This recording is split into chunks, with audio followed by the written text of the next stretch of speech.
Well, hello, everyone. This is something I'll do periodically when sort of move to different parts of the course or whenever I feel like it, frankly. It's just a review of some of the things that have been happening on the discussion board during the last few weeks. I prefer doing it this way than to responding to individual posts. It's just easier for me. And I'd like to share with everyone, not necessarily the highlights of the discussion board, but just things that I thought were of particular interest or highlighted some of the themes and questions and problems that the materials actually present. So again, this is just something I'll be doing periodically to respond to what's going on in the discussion board in the class. And really the first few weeks really have to do with the idea of a profession and engineering as a profession.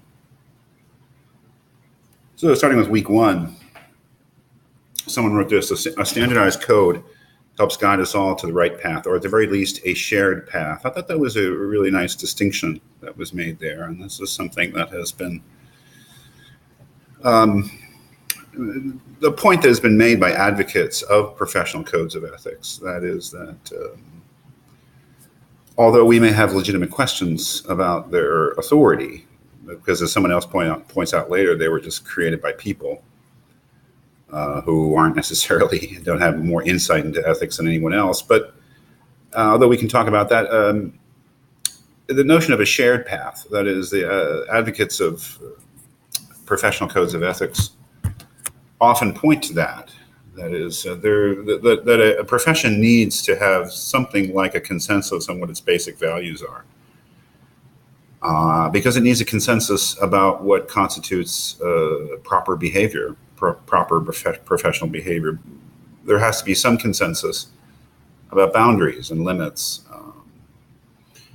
and that this is good for everybody for a lot of reasons. It not only establishes something like, or is meant to establish, a trusting relationship between the profession and the public, but it gives the working professional, in this case the engineer, a notion of what other engineers expect of her or him, which is perhaps the strongest argument, I think, for a code, is that a young engineer is told, well, this is what the profession expects of you, or at least these are the basics of what it expects of you. And of course, one is free to reject those things. Now, of course, there are consequences, obviously, of behaviors that that violate the basic principles of the code. But there's a shared understanding of what the limits of legitimate behavior within the profession are. I don't know. I'm not a professional in any sense. I'm a teacher, which is in some ways has got some warrant to be called a profession, but I don't really think it is. But so it's supposed to be helpful in a sense, in all sorts of ways. The existence of a code of ethics, the existence of a commonly understood, a common understanding amongst engineers of what the boundaries of their behavior are. This was an interesting remark.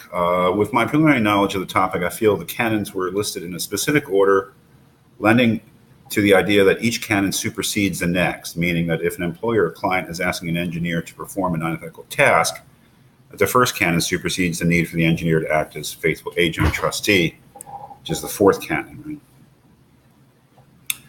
Right? Yes and no, I suppose. I mean, I would say that,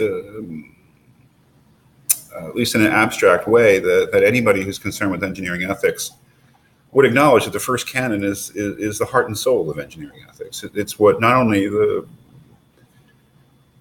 it's what makes engineering ethics unique, I think.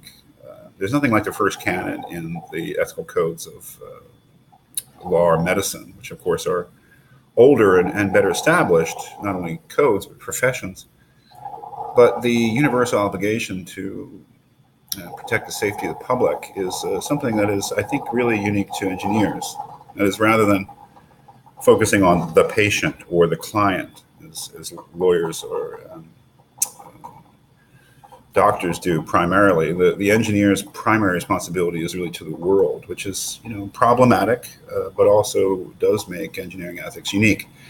I must say that I do not agree that the first canon means that it's more important than the second canon, and the second canon more important than the third. I don't take that into interpretation. It just reminds me of interpretations of the Ten Commandments, the Decalogue, in the Book of Exodus of the Bible. You have these 10 first laws, the Mosaic Law. But I don't think there's any suggestion that one is more important than the other, and the way that they're listed. So I think as an interpretation, I would say it's quite correct. That is, the first canon is supposed to supersede the fourth canon. But I don't think that but that becomes, as we look at cases involving situations in which the canons do seem to conflict, the Board of Ethical Review is not clear at all, I think, in its specific decisions. It's not always doesn't always consistently interpret the canons the way that the student did. Although I have to say I thoroughly agree that this would be the best way to read the canons. Although I don't agree that the order in which they're listed is an indication of their relative importance. So a lot of this stuff is taken out of context, I understand, so you'll have to forgive me if sometimes I do that and your remarks lack the proper context. But I think this was in a longer discussion about how companies or corporations or businesses are in a better position to write codes of ethics than professions. The set of rules that engineers should follow are those determined by the company rather than the universal code of ethics. The reason is because there are so many different industries within the field of engineering that it is hard for the code of ethics to be specific while applying to all the industries. As a result, the code of ethics suffers from being more vague, which means that there are more ways to interpret the rules written out. That's a fair point, a very interesting point, and certainly this student is quite correct. In engineers, there are a lot of different fields of engineering, and that's an issue not only in engineering ethics in the abstract, but in the history of engineering.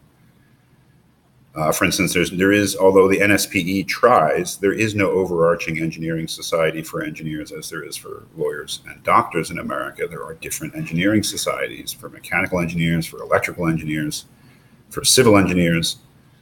The NSPE does try, but it's commonly understood to be an organization that promotes getting your PE license. But I think it's more than that, but it is that too.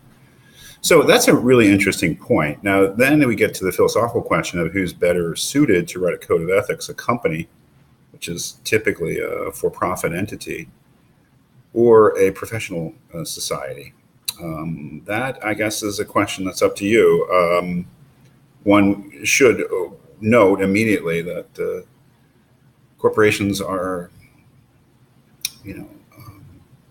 basically businesses, and if you think that businesses can be trusted with writing their own codes of ethics, and they very well might, then I think you'll have a lot more sympathy with this remark than if you think that businesses cannot be trusted to do that. But I'm not saying that this person is wrong at all. It's a very interesting question. Now, the question about whether the ethics suffers from being more vague, I'd have to see more argument for that. I don't remember in the original post if examples were given, but I don't. Some principles are broad and they're meant to be broad. That's what a canon is. It's a broad, fundamental root principle. And then we have more specifications built on that in the NSPE. So I'd have to see more. This is a little out of context. That were considered unethical in the past have been constantly challenged. Consequently, there is no guarantee, that the current rules within the Code of Ethics will still be around in the future. The Code of Ethics is written by man, by human beings. But who is to say that those who are involved in its revision are more ethical than others? Well, okay.